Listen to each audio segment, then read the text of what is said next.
Hi everyone, I'm going to do a quick video about looking after your child's eczema. So if you usually watch my channel and you don't have kids or you don't have eczema and you're not interested and blah blah blah, then sorry about that. But I just wanted to do this because I had a bit of trouble finding information about eczema through sort of more normal channels, i.e. the doctor and the chemist. So I just wanted to do this to help out other people who might be dealing with eczema with their toddler or their baby. So I'll just tell you, for me, what happened with my son is he started to get sort of little red spots on his cheek, and I just thought it was a little skin rash because, you know, he was probably about 1 or so, and I just thought it was a little rash, and, you know, babies get rashes, and I wasn't too worried about it, but then it just didn't go away, and it didn't go away. And I eventually went to the doctor, and he said that he thought it was eczema, and he just told me to put a cortisone cream on it for 2 weeks, and that's all he said. And so I went off and got the cortisone cream. So I was using Sigmacort, which is this hydrocortisone cream, and I put it on for 2 weeks, twice a day or something, because I think he said don't use it too long because it's bad for the skin long term. It can thin your skin out, especially on your face, or his skin out. So I put it on for 2 weeks, and the eczema went away, and I stopped using the Sigmacort because the doctor told me to stop using the Sigmacort, and then of course the eczema came back, and and then I also went to the chemist. And there was a lady there whose child had eczema as well, and she said just put Sigmacort on it, and she said, the doctor also, and this lady also said, don't worry, he'll grow out of it. And I was kind of like, but you know, he's only 1, he's just got it, so like how long is it going to take for him to grow out of it? Like I want to look after it now. So for me, the people that I spoke to were quite unhelpful. And they didn't explain to me what eczema was, and they sort of left out some really fundamental pieces of information. So that's why I'm making this video. And basically eczema is like, people who have eczema, their skin doesn't kind of form as good a barrier against the external elements as other people's skin, normal skin. So, like my son's eczema, even at its worst, has not been very bad. So, I don't know, I know that other kids get eczema, which is a lot worse than my son's. I only have experience with my son's eczema. So, we're lucky in that sense. But, you know, so if your child has really bad eczema, then, you know, maybe this video isn't for you, but if it's just mild eczema, then I hope you might find this helpful. But anyway, so yeah, no one kind of explained to me that skin with eczema doesn't have a good enough barrier, and so you need to moisturize it frequently. So I moisturize my son's, when I was trying to get rid of the eczema on my son's face, I was using moisturizer twice a day.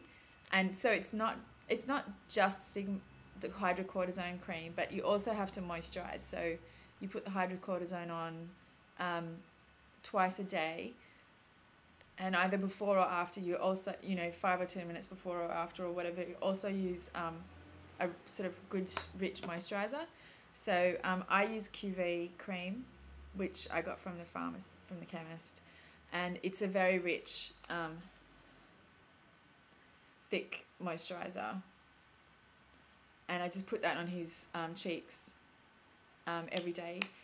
And the other ways that you can kind of help improve your child's skin barriers is barrier function is by increasing the consumption of omega-3, 6 and 9 fatty acids, because they can help your skin kind of be more lubricated and stuff, or help the child's skin be more lubricated.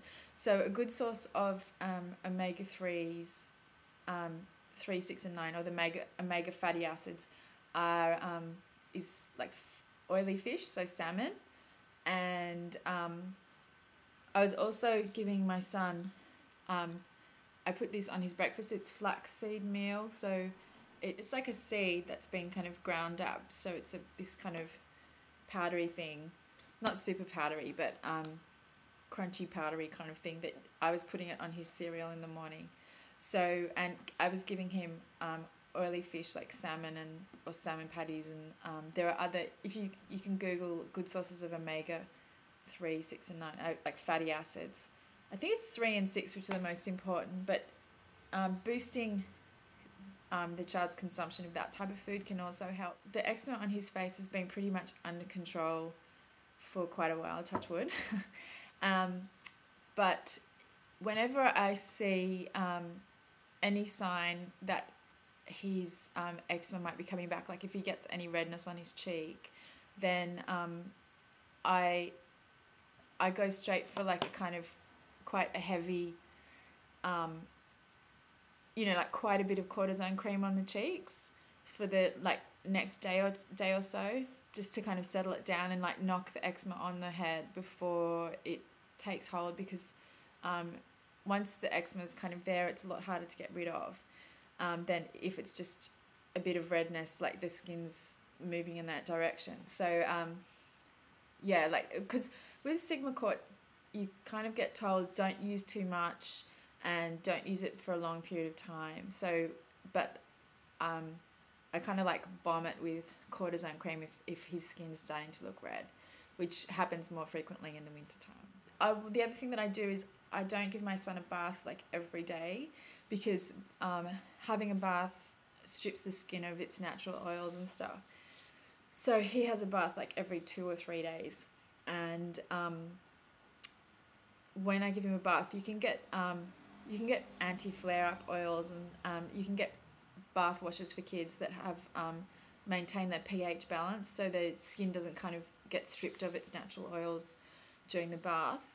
But one of the other things I've been told, and what I do, is I just don't bath him every day. So some people might be freaked out about that, but it's working. So and when I do bath him, then I put some QV skin lotion on his whole body, and I try and kind of pay attention to places where eczema can appear, like the inside your elbows or behind your knees and stuff like that. And I think he was getting some redness at the behind his back. So yeah, that's about it. I hope that people find this helpful, and if you have more questions about eczema, then you could ask me, but I'm not an expert. Like, I've only dealt with my son's eczema, but you can also look for there are lots of other websites, or go and talk to your doctor or the chemist, and hopefully you'll get better information than what I did. Okay, thank you for watching.